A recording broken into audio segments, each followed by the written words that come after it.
छोटी होती जाती है। उत्तर प्रदेश में जब एक डिसीजन आया तो मुझे इस साइंस की समझ ने बहुत मदद की। यूपी की गवर्नमेंट ने एक डिसीजन लिया कि अजान नहीं देने देंगे, लाउड स्पीकर्स को नीचे उतार देंगे। इस बात से मैं बहुत मायूस हुआ। समरकंद में मैंने ये बात जब समझाई तो उन्होंने मुझे बताया कि क्या ऐसी अजानें होती हैं जैसे हमारे समरकंद और बुखारा में होती हैं? मैंने कहा नहीं, अजानें ऐसी होती हैं जिसको सुनने वाले का दिल, चाहे वो ईमान वाला ही क्यों ना हो, मैं अपने रब के सिवा किसी से नहीं डरता, इसलिए सच बोल रहा हूं, हम अजानें ऐसी देने लगे थे कि सुनने वाले को वो नागवार गुजर रही थी। सुनने वाला महसूस करता कि ये अजान बहुत ही कर्कश आवाज में दी जा रही है।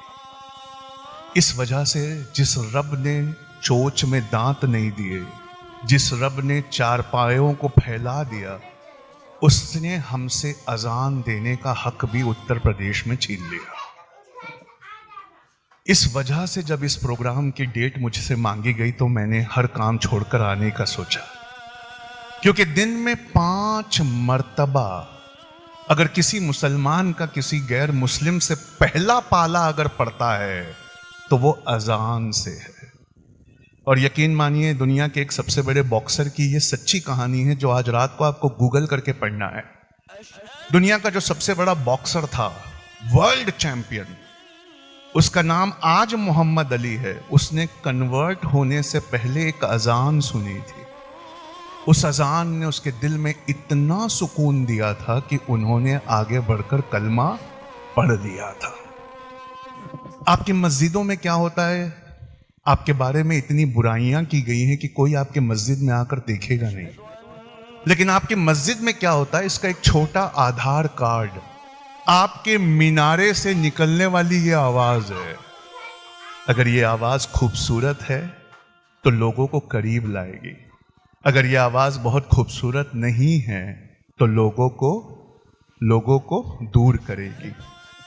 खानकाएं हुआ करती थी, मदरसे हुआ करते थे, उनके बारे में यह मशहूर था कि कोई किसी शहर में जाए और उसका सामान चोरी हो जाए और उसे भूख लगी हो तो एक खानकाह ढूंढ कर पहुंच जाए और वहां पेट भर के खाना खा ले। आज 2024 में ये बातें गुरुद्वारों के लिए मशहूर है। आपकी खानकाहों की शानदार चीजें अब किसी और ने ले ली है। लफ्जों का असर वाइब्रेशंस के जरिए हमारे खून पे, हमारे दिमाग पे और हमारे दिल पर बहुत गहरा होता है।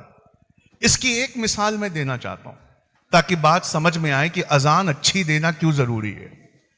आपने कभी किसी बेहतरीन लीडर की अच्छी तकरीर सुनी है?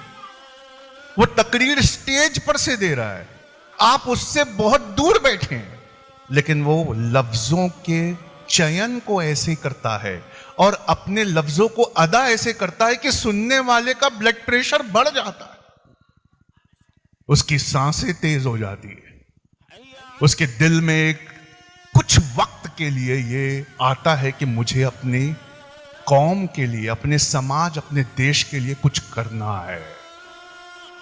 ये अजानें जब मस्जिदों से पुकारी जाती हैं,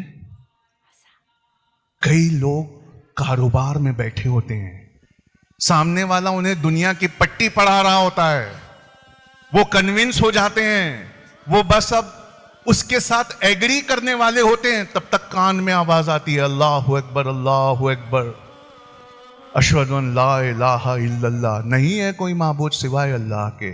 मत घबरा। वो अजान के उन लफ्जों को सुनकर उसके जहन और कल्ब में ऐसा असर होता है कि अगर वो गलत चीज है तो वो मना कर देता है। कितने लोग हैं, हम बचपन से, अपनी गवाही तो कम से कम दे सकते हैं, चलो झूठ नहीं बोले, तुम्हारी कौम का नरसंहार हो रहा है, अब तो सच बोलो। क्या बचपन से कोई शरारत करते वक्त या कोई गुनाह की तरफ बढ़ते वक्त जब अजान की आवाज कान में आती तो क्या हम गुनाहों से नहीं रुक जाते थे? क्या हम वो शरारत नहीं छोड़ देते थे? क्या हम टीवी और ड्रामे को नहीं बंद कर देते थे? जब अजानों की आवाजें ऐसी होती हैं, एक पूरी नस्ल बड़ी हो रही है जिनको अजानों से कुछ लेना देना नहीं है।